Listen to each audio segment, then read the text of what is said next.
So anyway, I really like the original ASICS GlideRide. I'll tell you here in a minute which shoe I would buy moving forward in 20.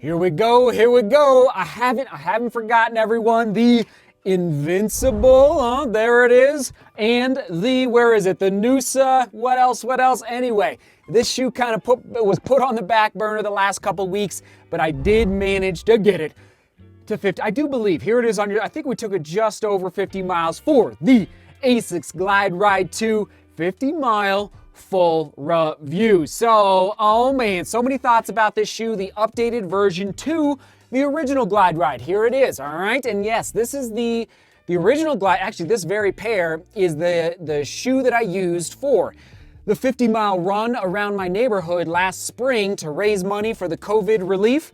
So anyway, I really like the original ASICS GlideRide. I'll tell you here in a minute which shoe I would buy moving forward in 2021. All right, let's put this guy back up there. 5mm drop from heel to toe. We're looking at 35 in the heel, 30 in the forefoot for the men's version. Now for the ladies version, I believe we're looking at 25 and 20. It's a little bit of, you got to do a little bit of research on the interwebs, but I believe that's what they are reporting from ASICS. 35 and 30 for the men, 25 and 20 for the ladies, okay? So just keep that in mind. And yes, oh my goodness, twist test, oh, it's like, whoa, wow. It's a neutral shoe, but not really. I mean, we're talking very stout, not twisting at all for the neutral category. Women's size 8, men's size 9 on your screen. And in my size, let's just put it on here, 9.7, 9.8 in my size. So there's my score. 4.5 out of 10 for the weight for the ASICS GlideRide 2. It did increase. Actually, let's just, hold on. Do I have, yeah, let's put this on the scale. The original GlideRide, 9.4. So, not a crazy jump, but about 0.4 ounces up. This is the exact same size, just so you know, from last year's iteration, which is why the score, I never like to see shoes trend. They did add 3mm of stack height to this midsole, so that's one of the reasons why the weight is going up. We're looking at a monofilament engineered mesh, and I'm gonna say that even the upper needs a little bit of mileage volume to break in. It's just stout, well built, high build quality, especially through the heel counter. I mean, this is, like I said in the first impression vlog, upper right hand corner, it's like, can you hear that? It's built like it's just solid heel counter. So that's definitely designed for the runner who, I'll just jump into it now, the runner who needs a little bit of help through the gait cycle to keep their foot moving in the right direction. When I'm out running through Denver, when I'm coming up behind people, I have to look at their foot strike, and just, there are moments where I'm like, I almost want to pull over. Like there was a guy the other day, he was probably, 60 years old, but his foot was drifting inward, so like it looked so painful. I was like, you need the GlideRide, but I resisted. He'd be like, who is this guy talking to me in the middle of my run? Anyway, there you go for the lockdown. We're looking at 8.5 out of 10. Solid lockdown. Is it? Yeah, it's not gusseted, but yeah, very good lockdown feel through that tongue, well-built tongue as well. And my overall score for the upper, we're going 6 out of 10 because I just think that it's actually overbuilt, this heel counter. ASICS, I don't think we need, it's just too much. It's just too, I don't know. Maybe again, they're just really honed in on people who want some heel stability through their foot strike. In that midsole, flight foam, guide sole technology, ride and energy return, 6.5 out of 10. I'm gonna say that this shoe needs higher speeds.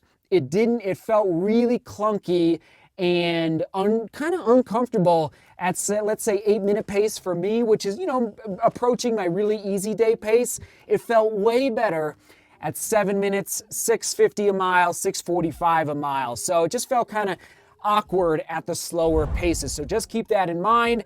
And there is a hardened EVA plate inside this midsole, just so you know, which, yes, for the overall midsole, snappy, okay? Even though, yeah, it's not bounce. Where is it? I keep talking about this guy. It's not bounce at all. It's more in the snappy category. It's unbelievable. All right, I got more thoughts on the midsole here in a second. We're looking at ASICS High Abrasion Rubber Plus for the outsole, and I think they nailed it, okay? Just so you know, there you go. I think they nailed it. Not too much outsole rubber, but enough to increase the durability of the shoe pretty well. What's interesting, I can't resist, I gotta say, I think I prefer the decoupled groove, okay? I prefer the decoupled groove in the GlideRide 1. All right, it's bigger, a little deeper. It's basically like a valley or a canyon in the outsole, and I'll come back to that in a minute. This one in the GlideRide 2, it's not as pronounced. It's not as obvious through the heel moving into the midfoot. Kind of interesting. So anyway, just take note of that. I'll come back to that in a second. Went true to size, no real issues with the fit at all. Standard score, and definitely felt secure and locked down. Not too narrow through the toe box, nor the midfoot. Overall comfort, not amazing. Okay, this is not a plush. The upper is approaching plush, but the ride is not, okay? So you're not buying this shoe for a soft, easy day type of shoe. All right, that's not this guy at all. All right, positives, easy to hold, a steady pace, just like for my first impression run. Now my drawback is that it just feels crazy. This was more common about 15 to 20 years ago when you were buying running shoes. You almost had to, when I was buying running shoes, let's say in like 2005, you almost had to plan out when would the shoe feel like it was broken in. Remember those days? Like you had to actually buy the shoe and then plan out, okay, I need 20, 30, 50, 100 miles before the shoe really feels like it's your shoe. That's this guy. It needs break-in time. I'm gonna say 100 miles. It's that, I'm at 50 and it still doesn't feel like it's peppy and alive underfoot. Like I really want to just like start doing this, almost like a baseball glove where you throw a baseball into the glove just to like work it and break it in. That's what I want to do with this guy, like just break it in a little bit, and it's just so built like a tank. So anyway, keep it in mind if you buy this shoe. I think there's going to be a pretty solid break-in time for the ASICS GlideRide 2. Durability prediction, we're going 700 plus miles. And yes, the score did go up from the first impression. 9 out of 10 for the durability. I mean, I think it'll go 1,000, frankly. I just think it's going to go forever and ever. So if you want to buy one shoe, definitely consider this guy. How will I use this shoe? Middle distance and long runs. And who is it best for?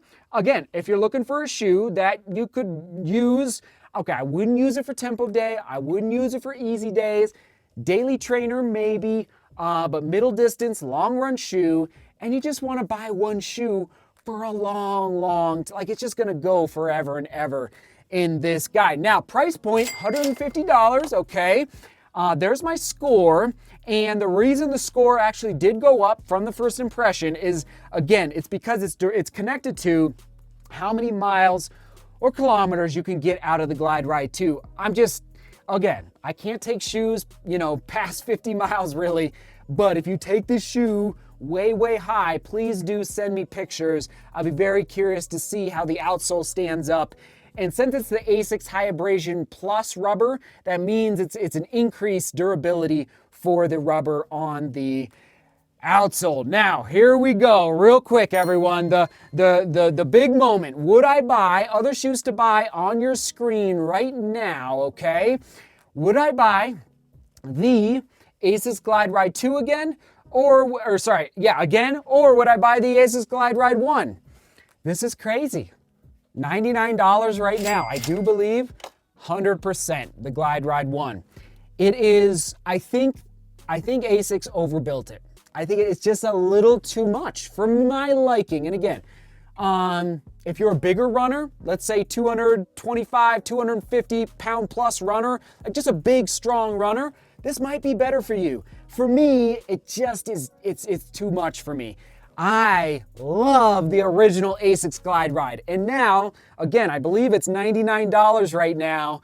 I prefer this guy. It's crazy. And wow, I even like this heel counter more than the Glide. Oh man, anyway, that's where I'm at, everybody. I would buy the GlideRide 1 personally over the GlideRide 2, and you save 50 bucks in the process. All right, quick shoe specs on your screen for the GlideRide 2. Soak it in, soak it in. And what's interesting is that for my final 50-mile full review score, it stayed exactly the same, even though some scores changed throughout. That's kind of, it was 7.1, 2 or 3 weeks ago, and it's 7.1 again. So it's a perfect score for this shoe because it's not a bad shoe. It's not in the 6s. Any score in the 6s is not so hot. So it just got over that 7 mark, which means it's not a bad shoe, but it's just, it's not quite doing it for me in 2021. Question of the day. I don't know how I thought of this, but here we go. When you are out with your friends at a bar, whether you're out camping in the woods or maybe you're on an airplane and you're telling running stories. What is the running story, kind of your go-to running story that you're always sharing with friends, family, and maybe even strangers, yes, on an airplane? I mean, we all have so many crazy running stories. I probably always share kind of the time I got lost in Salzburg, Austria as a 15-year-old, I think I was. I was out for like a 2-hour run as a 15-year-old because I was lost. I was really lost, and I almost missed the bus. It was insane. Anyway, that's probably my go-to running story. Thanks for being here. Thanks for watching. We will toss it to one of the vlogs from the original GlideRide, okay? Right there, right there, right there. ASICS GlideRide. That's where I'm at, everybody. All right, seek beauty, work hard, and love each other. See you tomorrow.